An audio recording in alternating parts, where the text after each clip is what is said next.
Bismillahirrahmanirrahim. Assalamu alaikum students.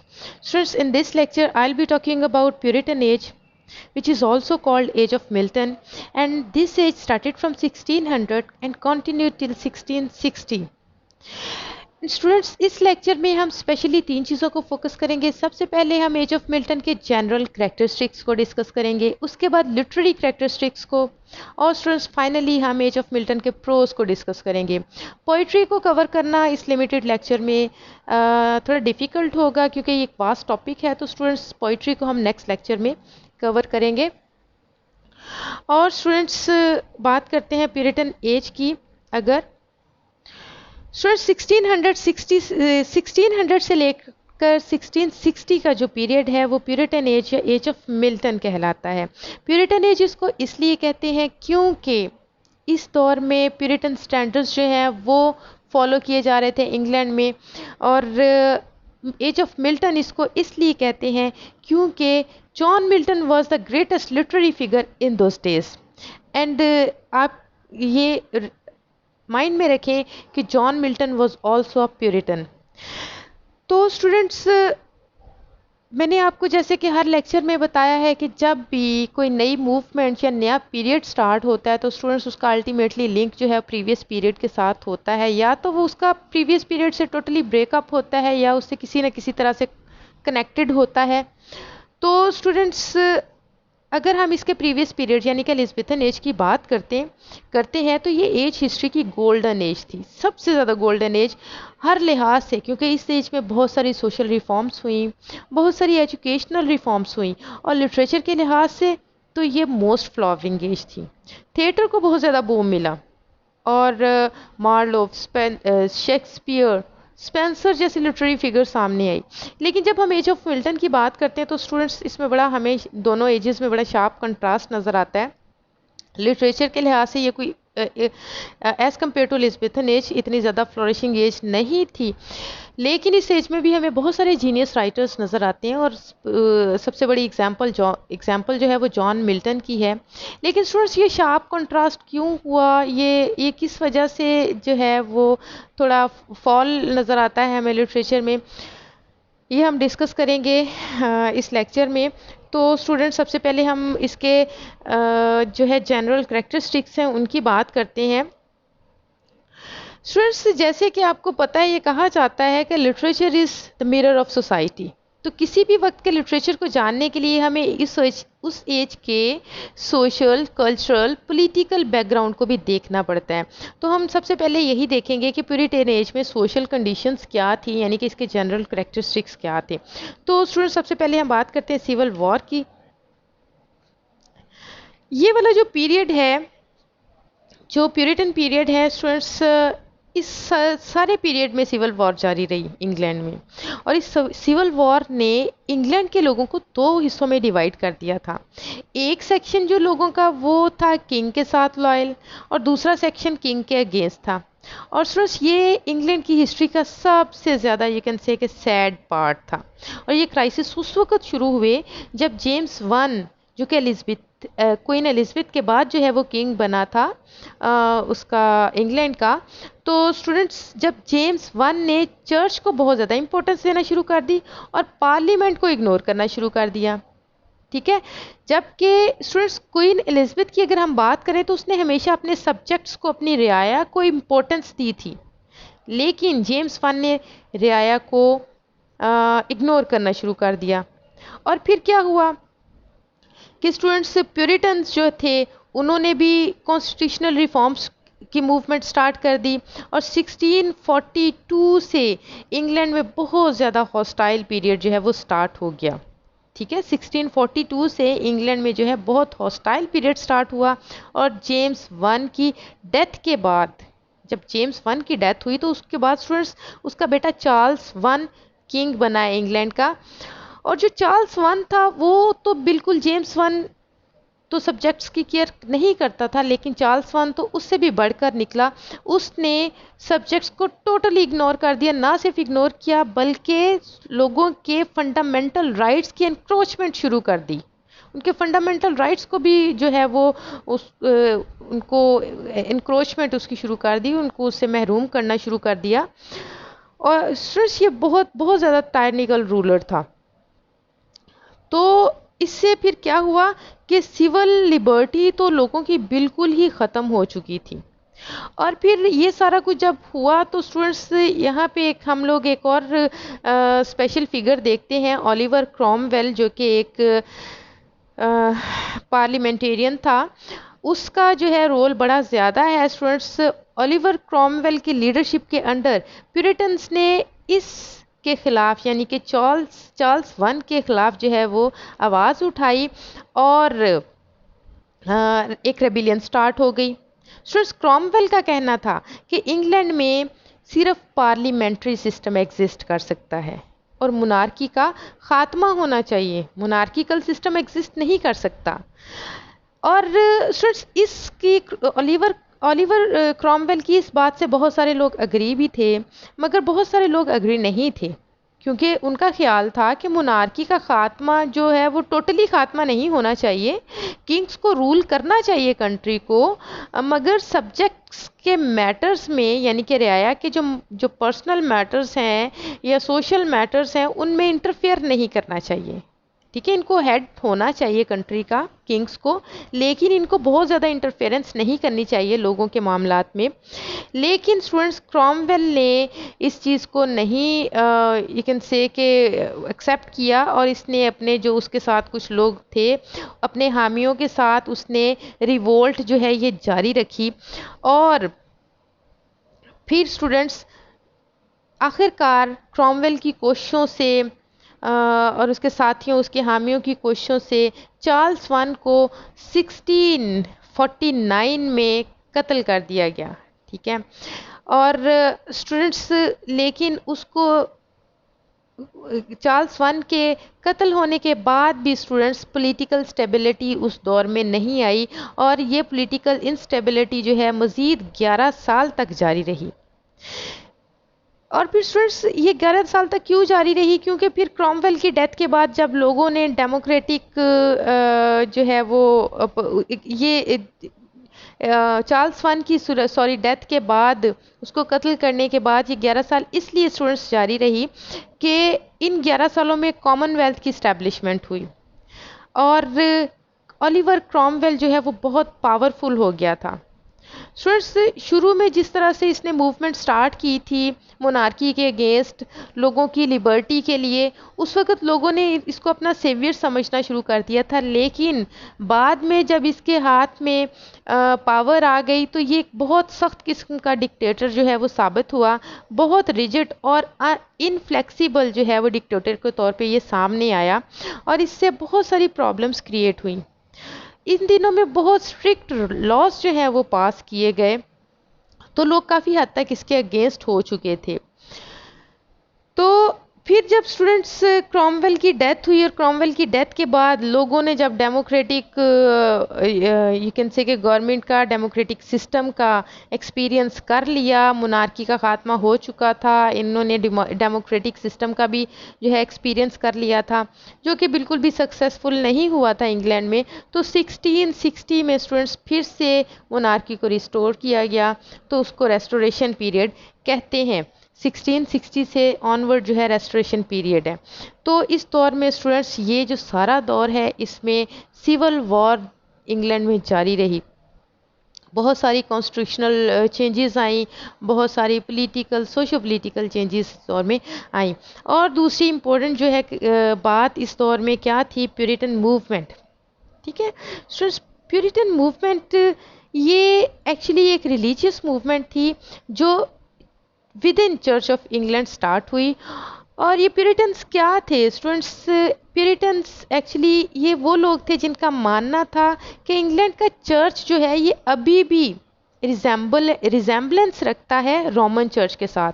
आपको previous lectures में मैंने बताया था कि पहले क्रिश्चियनिटी जो है वो सारी की सारी रोमन चर्च ऑफ पॉप के अंडर थी, लेकिन हेनरी द 8 ने एंग्लिकन चर्च की जो है वो बुनियाद रखी, एंग्लिकन चर्च जो है वो स्टार्ट किया, तो प्रोटेस्टेंटिज्म जो है वो स्टार्ट हुआ था। लेकिन अब इन लोगों का कहना था कि ये अभी भी जो इंग्लैंड का चर्च है ये रिजेम्बलेंस रखता है रोमन चर्च के साथ, तो वो जो तमाम सेरेमनीज़ और रिचुअल्स जो रोमन चर्च से मिलते जुलते हैं, जिनका बाइबल में कोई तस्वर भी नहीं है, इन्हें इंग्लैंड के चर्च से ख़त्म कर देना चाहिए। प्यूरिटन्स का स्टूडेंट्स बिलीव था कि इंसान का डायरेक्ट रिलेशनशिप खुदा के साथ होता है और उसे खुदा से रब्ता करने में किसी भी चर्च मैन की ज़रूरत नहीं होती। वो खुद बाइबल का मुताला करे और उसे खुद अपने अंदर रेफॉर्मेशन लानी चाहिए। इनका मानना था कि इंसान का खुदा के साथ एक ख़ास अग्रीमेंट है और इंसान को खुदा के बनाए हुए असूलों के मुताबिक ज़िंदगी गुजारनी चाहिए, अपने आप की इस्लाह करनी चाहिए।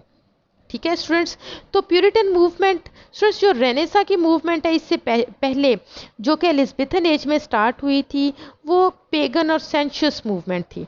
इसका उस मूवमेंट का स्टूडेंट्स मोरालिटीज़ के साथ कोई ताल्लुक नहीं था, बल्कि यू कैन से कि मोरालिटीज़ को रेनेसांस की जो मूवमेंट है उसमें टोटली इग्नोर कर दिए गए। वो टोटली मटेरियलिस्टिक मूवमेंट थी, यू कैन से उसमें मोरालिटीज़ का कोई कंसर्न नहीं था। लेकिन ये जो प्यूरिटन मूवमेंट थी स्टूडेंट्स, इस मूवमेंट को जैसे कि W.J. लॉन्ग ने सेकंड ग्रेट और ग्रेटर रेनेसांस भी कहा है, क्योंकि ये इसको रेनेसांस इसलिए कहा है क्योंकि ये एक रीबर्थ थी मॉरल नेचर की, इंसान की मॉरल नेचर की। जो प्रीवियस रेनेसांस थी स्टूडेंट्स एलिज़ाबेथन एज में जो स्टार्ट हुई थी इंग्लैंड में, उसका मोरालिटीज़ के साथ ताल्लुक नहीं था। लेकिन ये जो प्यूरिटनिज्म था, प्यूरिटनिज्म की मूवमेंट जिसको सेकंड ग्रेटर रेनेसां कहा जाता है स्टूडेंट्स, ये एक्चुअली इंसान के मॉरल नेचर की रीबर्थ थी। ठीक है, तो स्टूडेंट्स ये जो प्यूरिटनिज्म की मूवमेंट थी ये एक सोशल और मॉरल फोर्स थी। ठीक है, अब ये जो सोशल और मॉरल फोर्स होती है जो कि सोसाइटी को कंट्रोल करने के लिए स्टार्ट की गई थी, तो ये बहुत ज़्यादा जो है इसका इन्फ्लुएंस हो गया था, ये बहुत पावरफुल मूवमेंट बन गई थी। क्योंकि स्टूडेंट्स जब सोशल और मॉरल फोर्सेस सोसाइटी को कंट्रोल करने लग जाती हैं तो हालात बड़े चेंज हो जाते हैं, बड़े डिफरेंट से होते हैं। और चार्ल्स वन के दौर में ये जो मूवमेंट है ये एक नेशनल पावर के तौर पे सामने आई उस वक्त जो है। और स्टूडेंट्स इस पावर को इंक्रीज़ करने में बहुत सारी और भी चीज़ों का हाथ था, जैसे कि उस वक्त की जो अपर क्लास थी उसकी जो अपर क्लास की मॉरल करप्शन की वजह से प्यूरिटन का रोल जो है वो मज़ीद बढ़ता चला गया। अपर क्लास काफ़ी करप्ट थी और जो है उनके मॉरल स्टैंडर्ड्स जो हैं वो काफ़ी ज़्यादा लो हो चुके थे। तो इस वजह से स्टूडेंट्स प्यूरिटन जो पार्टी थी उसका इन्फ्लुएंस काफ़ी ज़्यादा बढ़ता गया, उसका इंटरफेरेंस जो है वो सोसाइटी में काफ़ी ज़्यादा बढ़ता गया। और प्यूरिटनिज्म ने स्टूडेंट्स तमाम रिलीजियस और पॉलिटिकल मैटर्स को कंट्रोल करना शुरू कर दिया हुआ था। फिर स्टूडेंट्स उसके बाद इसकी जो पावर को इंक्रीज़ करने में और भी बहुत सारी चीज़ों का हाथ है इस मूवमेंट की, जिसमें चार्ल्स वन का जो है वो उसके जो यू कैन से कि अपनी रियाया के साथ ट्रीटमेंट था वो काफ़ी ज़्यादा बुरा था। चार्ल्स वन ने जब लोगों के फंडामेंटल राइट्स की एनक्रोचमेंट शुरू कर दी तो फिर जो है वो चीज़ें बदतर होती गईं। ठीक है, इससे सिविल वार भी स्टार्ट हुई और क्रॉमवेल जो सिविल वार स्टार्ट हुई थी वो क्रॉमवेल की विक्ट्री के साथ ख़त्म हुई। ठीक है, तो स्टूडेंट्स ये जो प्यूरिटनिज्म की मूवमेंट थी इसके ऑब्जेक्टिव्स क्या थे? इसके एक्चुअली दो ऑब्जेक्टिव्स थे। सबसे पहले पर्सनल राइटियसनेस और सेकंड नंबर पे था civil and personal liberty. Personal righteousness का मतलब ये है स्टूडेंट्स के खुद की इस्लाह करना। जैसे कि मैंने आपको पहले बताया प्यूरिटन्स का बिलीव था कि इंसान का डायरेक्ट रिलेशनशिप होता है खुदा के साथ और इंसान और खुदा का एक एग्रीमेंट है। ठीक है, और इस ख़ास एग्रीमेंट के तहत इंसान को खुदा के बनाए हुए असूलों को फॉलो करना चाहिए और अपने अंदर खुद की इस्लाह करनी चाहिए। तो सेल्फ राइटियसनेस का मतलब है अपनी इस्लाह करना, यानी कि खुद के साथ एक मुआहिदा करना कि मैं एक अच्छा इंसान बनूंगा, कभी किसी को नुकसान नहीं पहुंचाऊंगा, चैरिटी करूंगा, जो मेरी इनकम होगी उसका एक प्रॉपर शेयर जो है वो चैरिटी करूंगा, यानी कि अपनी इस्लाह खुद करना। इसको पर्सनल राइटियसनेस कहा जाता है। और उसके बाद स्टूडेंट्स दूसरा था सिविल और पर्सनल लिबर्टी, इसका मतलब है कि तमाम जो सिटीजन्स हैं इंग्लैंड के, उनको एज अ सिटीजन्स तमाम राइट्स जो हैं वो अवेल कर सकते हैं। एक शहरी तमाम राइट्स अपने अवेल कर सकता है, यानी कि इंसान ऑनेस्ट भी होगा और फ्री भी होगा। ठीक है, प्योरिटनिज्म की मूवमेंट के दो मकसद थे, इंसान ऑनेस्ट भी होगा और फ्री भी होगा, उसे लिबर्टी भी हासिल होगी।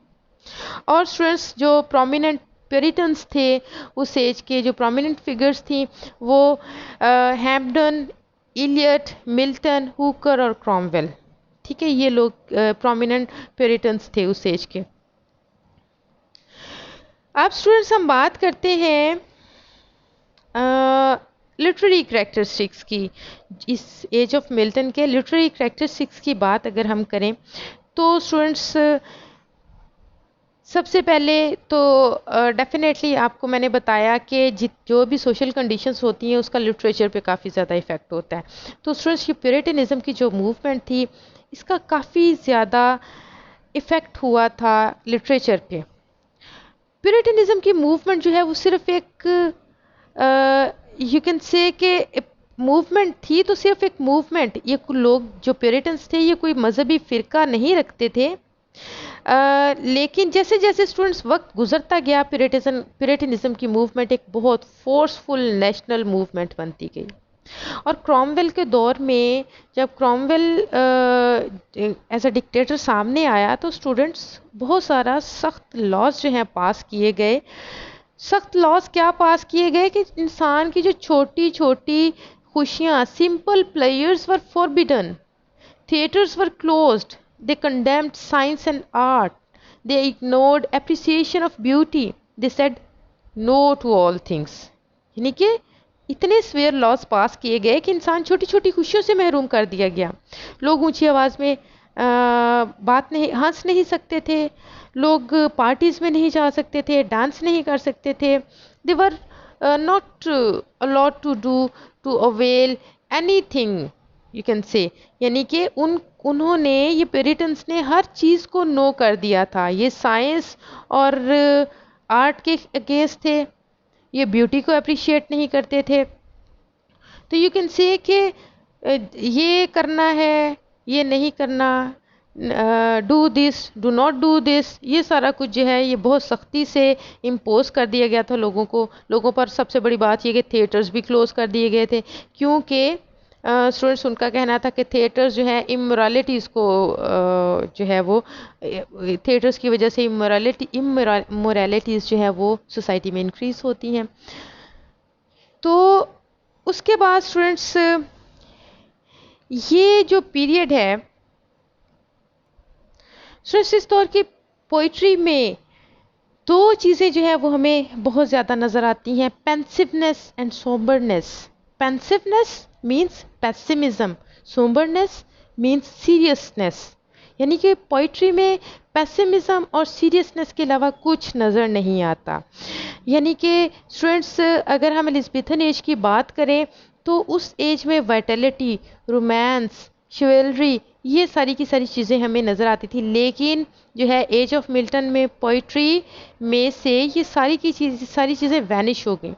शेक्सपियर की जो एलिज़ाबेथन एज में, शेक्सपियर ने हमेशा ज़िंदगी की कंक्रीट रियलिटीज़ को शो किया था। ठीक है स्टूडेंट्स, और उसके जो वर्ड्स थे वो कंक्रीटनेस से भरे होते थे। लेकिन एज ऑफ मिल्टन में ये वाइटैलिटी, ये कंक्रीटनेस, ये एनर्जी जो है ये पोइट्री से बिल्कुल एक्सक्लूड हो गई थी। और इस एज के लिटरेचर में कंक्रीटनेस और वाइटैलिटी नहीं पाई जाती। अगर हम मिल्टन की बात करें तो स्टूडेंट्स, मिल्टन की पोइट्री में स्टेटलीनेस तो पाई जाती है, लेकिन इसकी पोइट्री में टेंडरनेस और पैशन नज़र नहीं आता, नज़ाकत और पैशन नज़र नहीं आता। उसकी पोइट्री में ग्रैंड डिक्शन तो यूज़ हुई है, लेकिन किसी लाइन में थ्रिल और यू कैन से कि ह्यूमैनिटी की जो है वो हिद्दत नज़र नहीं आती है। एलिज़ाबेथन एज की जो पोइट्री थी स्टूडेंट्स, वो इससे काफ़ी ज़्यादा डिफरेंट थी। उसमें टेंडरनेस भी थी, लव फॉर ब्यूटी भी था, नज़र आती थी हमें, और कंक्रीटनेस, वाइटैलिटी, पैशन, सब कुछ नज़र आता था। लेकिन जो है मिल्टन की एज में गो के बहुत सारे जीनियस राइटर्स हमें नज़र आते हैं, लेकिन इस एज के लिटरेचर में हमें टेंडरनेस और पैशन नज़र नहीं आता, थ्रिल नज़र नहीं आता, मैजेस्टी है, वाइटैलिटी, लेकिन वाइटैलिटी नज़र नहीं आती है। तो ये बड़ा शार्प कंट्रास्ट था। और फिर स्टूडेंट्स, मज़ीद ख़ास बात इस लिटरेचर की ये है कि इस लिटरेचर में मिल्टन की एज के लिटरेचर में हमें lack of spirit of unity नज़र आती है, यूनिटी की स्पिरिट नज़र नहीं आती। एलिज़ाबेथन एज की अगर हम बात करें तो स्टूडेंट्स यूनिटी की स्पिरिट थी उस लिटरेचर में। ये किस वजह से थी स्टूडेंट्स? की इस वजह से थी क्योंकि क्वीन एलिज़ाबेथ लोगों के लिए डिवोटेड थी, क्वीन एलिज़ाबेथ के लोगों के लिए वो डिवोटेड थी, और लोगों में भी पैट्रियटिज्म का जो है वो पैशन मौजूद था। क्वीन के डिवोशन की वजह से, लोगों के पैट्रियटिज्म की वजह से ये यूनिटी हमें एलिज़ाबेथन एज के लिटरेचर में नज़र आती है। लेकिन इस दौर में चार्ल्स वन और जेम्स वन जो कि लोगों को वैल्यू नहीं देते थे, लोगों को सब्जेक्ट्स की तो वो केयर ही नहीं करते थे, बल्कि उनके फंडामेंटल राइट्स को एनक्रोच करते थे। तो इसी वजह से लोगों में पैट्रियटिज्म का जज्बा पैदा नहीं हुआ, और जब ना किंग्स डिवोटेड थे ना लोगों में पैट्रियटिज्म का जज्बा था, तो इस वजह से हमें लिटरेचर में यूनिटी नज़र नहीं आती है। ठीक है स्टूडेंट्स? और इसके अलावा स्टूडेंट्स, सबसे बड़ी बात इस एज के लिटरेचर में ड्रामा का डीके। ठीक है, ड्रामा जो है वो एलिज़ाबेथन एज में अपनी पीक पे था, बहुत बड़े बड़े ड्रामाटिस्ट जो हैं प्रोड्यूस हुए उस एज में, और ड्रामा जो है वो अपनी पीक में था। लेकिन प्यूरिटन एज में आके, एज ऑफ मिल्टन में आके, प्यूरिटन के इन्फ्लुएंस की वजह से ड्रामा को सोर्स ऑफ इमोरलिटी समझा गया। ड्रामा को कहा जाता था कि ये इमोरलिटी का सोर्स है, और थिएटर्स को क्लोज कर दिया गया। और ये थिएटर्स क्लोज किए गए थे स्टूडेंट 1642 में, और 1642 में यू कैन से कि इंग्लैंड में तमाम तर ड्रामेटिक एक्टिविटीज़ जो हैं वो बंद कर दी गई। अब स्टूडेंट्स, हम इस एज के प्रोज की बात करते हैं। ये तो यहाँ तक तो इस एज के लिटरेरी करैक्टरिस्टिक्स थे, जनरल करैक्टरिस्टिक्स थे। अब हम लोग प्रोज की बात करते हैं तो सबसे पहले इस एज की जो सबसे prominent figure definitely John Milton poet भी थे, प्रोज राइटर भी थे। तो इन्होंने प्रोज में जो लिखा उसकी बात करते हैं। तो स्टूडेंट्स, जो जॉन मिल्टन का प्रोज है, उसका प्रोज डील करता है उसके पर्सनल बिजनेस और पब्लिक इंटरेस्ट के साथ। मिल्टन्स प्रोज वो deals with his personal business और पब्लिक इंटरेस्ट। तो students, Milton prose deals with his personal business और पब्लिक इंटरेस्ट, और इसने जो प्रोज लिखा है उसमें सबसे फेमस जो है इसके प्रोज राइटिंग में एरोपेजिटिका, ये एक प्रोज वर्क है जो कि उन्होंने प्रेस की फ्रीडम के लिए लिखा था। प्रेस की फ्रीडम, आप इमेजिन करें कि आज से कोई 500 इयर्स बिफोर मिल्टन प्रेस की फ्रीडम पे जोर दे रहा है। ठीक है, जो कि आज एक बहुत बड़ा इशू है आज की सोसाइटी का, कि फ्रीडम होनी चाहिए, प्रेस को फ्रीडम मिलनी चाहिए। तो ये आज से 500 इयर्स बिफोर जो है वो मिल्टन इसके बारे में लिख रहा है। तो वो डेफिनेटली किस किस्म के मतलब जीनियस पर्सनैलिटी होगी उसकी। और इसके अलावा उन्होंने in 1644 students he wrote on education, he wrote Areopagitica in 1644, जो कि एक इनका वर्क था जो प्रेस की फ्रीडम के लिए था, क्योंकि उस वक़्त पार्लियामेंट ने बुक्स की सेंसरशिप शुरू कर दी थी। तो उसके अगेंस्ट जो इन्होंने ये लिखा था। और उसके बाद स्टूडेंट्स, अगर हम मिल्टन के प्रोज की बात करें तो जैसे कि हम पहले भी मैं आपको लिटरेरी करैक्टरिस्टिक्स में बता चुकी हूँ कि इसमें इंटेलेक्चुअलिटी तो पाई जाती है, इसमें ज़ील तो पाया जाता है, मैजेस्टी पाई जाती है, लॉफ्टी थीम, लॉफ्टी लैंग्वेज है, लेकिन इसमें ह्यूमर नहीं है। ठीक है, ह्यूमर नहीं है, it lacks humour, restaurant and proportion. इसमें रेस्ट्रेंट, प्रोपोर्शन, ह्यूमर, इसमें ये चीज़ें नहीं पाई जाती हैं। और सेकंड जो prominent prose writers age of Milton में नज़र आते हैं हमें स्टूडेंट्स, वो है जेरेमी टाइलर 1613 से लेकर 1660। ये फेमस हैं अपनी कलेक्शन ऑफ सरमन्स के लिए, ठीक है। और इनके प्रोज की ख़ास बात ये है कि ही used long comma stately but comprehensible statements. और इसके अलावा स्टूडेंट्स इनके जो फेमस वर्क्स हैं उनमें the liberty of prophesying, holy living, holy dying. और स्टूडेंट्स इनके प्रोज की ख़ास बात यह है कि इन्होंने बहुत फ्रीक्वेंटली फिगर ऑफ स्पीच का यूज़ किया है। उसके बाद थर्ड नंबर पे आते हैं रिचर्ड बैक्स्टर।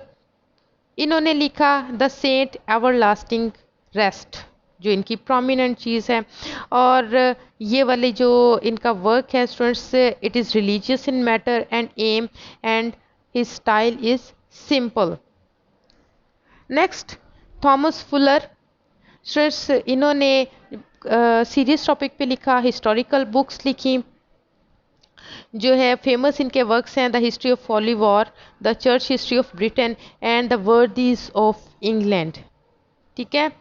और उसके बाद स्टूडेंट्स एसेज आ जाते हैं प्रोज राइटिंग में। एसेज में ओवन फेल्थहैम, जिन्होंने he wrote essays resolves, divine, moral, political. और इनके ऐसे की ख़ास बात यह है कि इनके एसेज में हमें बेकन का इन्फ्लुएंस नज़र आता है और इनके एसेज में हमें रिलीजियस टोन नज़र आती है। उसके बाद विलियम ड्रमंड, जिनका जो प्रोमिनेंट वर्क है अ साइप्रस ग्रेव, ठीक है। ये पहले ऑथर हैं जिन्होंने पॉलिटिकल प्रोज लिखा। उसके बाद स्टूडेंट्स एडवर्ड हाइड, जिन्होंने इनका जो प्रोमिनेंट वर्क है ऐसे है डिवाइन एंड मॉरल। उसके बाद Abraham Cowley wrote of myself, ठीक है। इनका जो है वो प्रोमिनेंट ऐसे, फेमस ऐसे जो है वो ऑफ माई सेल्फ है। और उसके बाद जेम्स हॉवेल, जिन्होंने एपिस्टोले हो, ठीक है, ये इनका ऐसे है जो फेमस है, जिसकी वजह से ये फेमस है। और इनका स्टाइल सिंपल है, फेमिलियर है और इजी है। तो स्टूडेंट्स ये प्रोज राइटर थे मिल्टन की एज के। उसके बाद अब हम लोग नेक्स्ट लेक्चर में पोइट्स को डिस्कस करेंगे, पोइट्री की बात करेंगे मिल्टन की एज की, जिसमें हम मेटाफिज़िकल पोइट्स को और स्पेशली जो है मेटाफिज़िकल पोइट्स में जॉन डन को डिस्कस करेंगे, ठीक है स्टूडेंट्स। तो नेक्स्ट लेक्चर तक के लिए अल्लाह हाफिज़।